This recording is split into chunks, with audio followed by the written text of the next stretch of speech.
Hello my dear students, आज हम लोग 5.7 एक्सरसाइज करेंगे। इसके पहले हम लोग स्कूल में 5.1, 5.2 कर चुके हैं और इसके बीच में 5.3, 5.4, 5.5, 5.6 है। इन चारों एक्सरसाइज में हम लोगों को लीनियर साइमल्टेनियस इक्वेशन को 4 विधि के द्वारा कैसे सॉल्व करना है वो सिखाया गया है। ठीक है, वो सारे विधि हम 5.7 का जो सम्स है इसको सॉल्व करते वक्त वो सारे विधि को हम लोग सीखेंगे। ठीक है, जिसमें एक विलोपन विधि है, एक तुलनात्मक विधि है, एक स्थानापन्न या फिर विक्षेपण विधि है और एक वज्रगुणन विधि है। ठीक है, तो हम लोग शुरू करते हैं 5.7 का सवाल नंबर 4। इसके अलावा जो भी हम बताए हैं वो सबका वीडियो आपको बाद में अलग अलग से मिल जाएगा।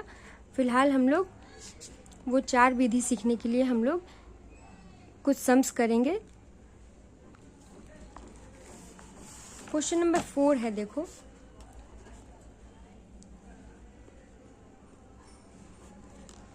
क्वेश्चन नंबर 4 में क्या कहा जा रहा है।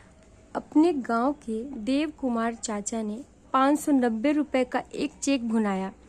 यदि बैंक से उन्हें 5 रुपए और 10 रुपए के कुल 70 नोट मिले हैं तो उन्हें 5 रुपए और 10 रुपए के कितने कितने नोट मिले हैं। यानी हमें क्या निकालना है, 5 रुपए के कितना नोट है और 10 रुपए का कितना नोट है। तो हम लोग मान लेंगे सबसे पहला काम, माना कि 5 रुपए के नोटों की संख्या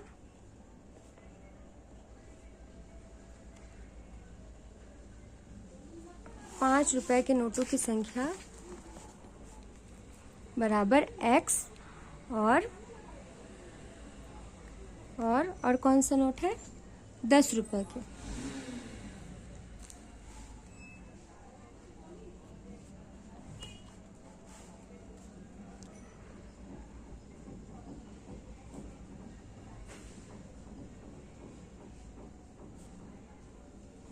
नोटों की संख्या बराबर y है, हमें यही निकालना है। तो अब देखो क्या कंडीशन क्या है। सबसे पहला,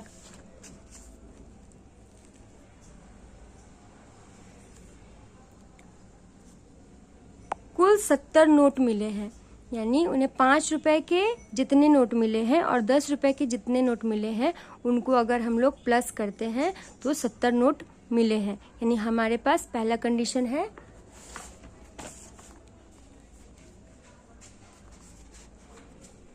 according to question x plus Y बराबर 70।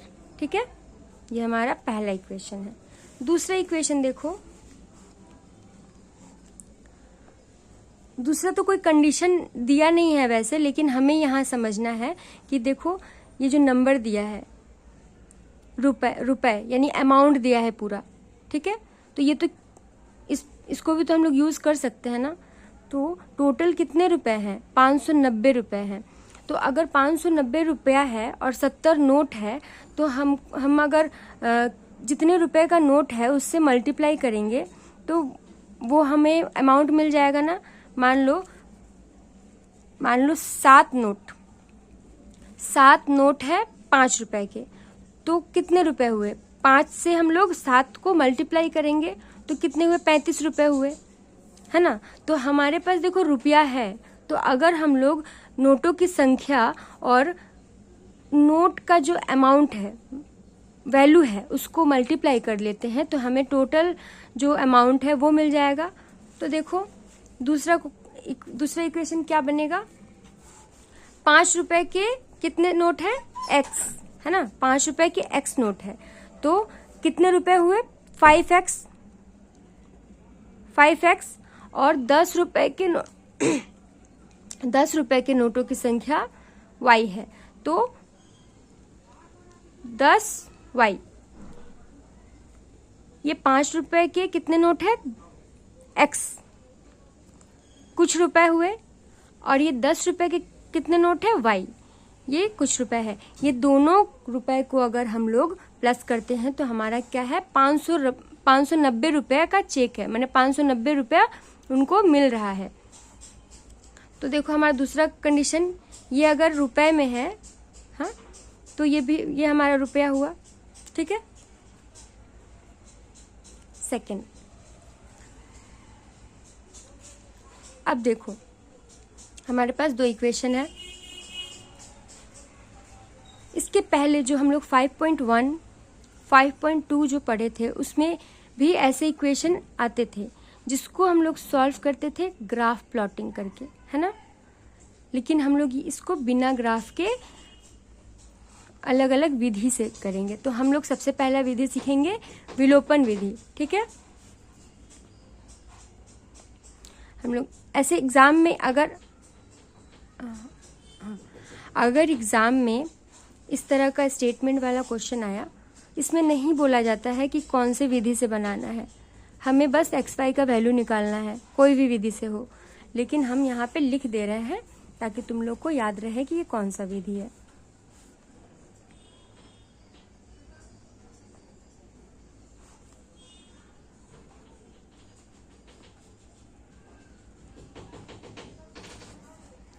अब विलोपन विधि का मतलब है कि कुछ को गायब कर देना, ठीक है। किसी भी एक चल राशि वाला जो टर्म है उसको गायब कर देना है। तो हमारे पास देखो दो इक्वेशन है, दोनों इक्वेशन में दो चल राशि है, एक्स वाई और कांस्टेंट। तो हमें किसी एक चल राशि को गायब करना है। तो हमारी पहली कोशिश ये रहेगी कि इसमें से किसी भी एक चल राशि को बराबर करना है। देखो यहाँ पे ये x है, यहाँ 5x है, तो हमको दोनों को 5x कर देना है। तो हम अगर दोनों को 5x कर दिए तो एक को माइनस कर देंगे तो क्या होगा, प्लस और एक माइनस क्या होगा, कैंसिल हो जाएगा। बस हमें यही करना है। तो यहाँ पे x है तो 5x बनाना है हमको, तो हम क्या करेंगे, इसमें 5 मल्टीप्लाई करेंगे। तो देखो इक्वेशन 1 में क्या कर रहे हैं हम लोग, 5 मल्टीप्लाई कर रहे हैं। इक्वेशन 2 में कुछ करने का जरूरत नहीं है, क्योंकि अगर हम 5 मल्टीप्लाई कर दे रहे तो ये तो इसके बराबर हो ही गया है ना। तो इसमें लिखेंगे इक्वेशन 1 में 5 से गुना करने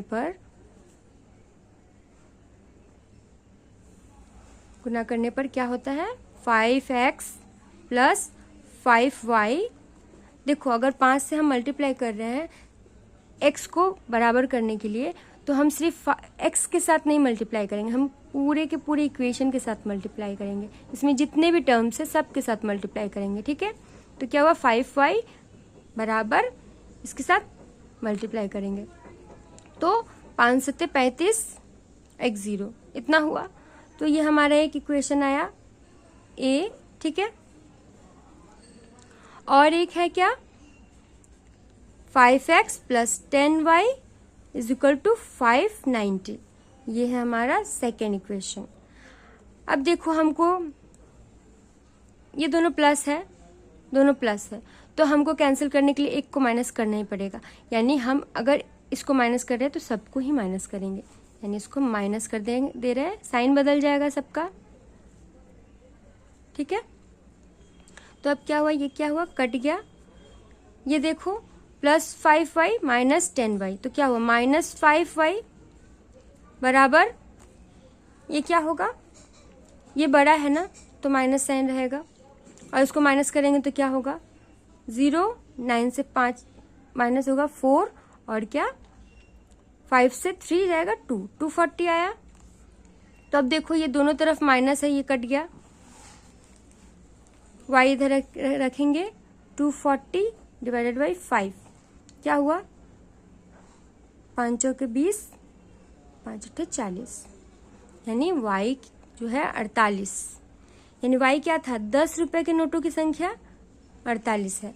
और x का वैल्यू अब निकालना है हमको, y का वैल्यू मिल गया है। तो हम क्या करेंगे, किसी भी एक इक्वेशन में y का वैल्यू पुट करेंगे तो हमारा x का वैल्यू आ जाएगा। तो अब देखो यहाँ पे लिखेंगे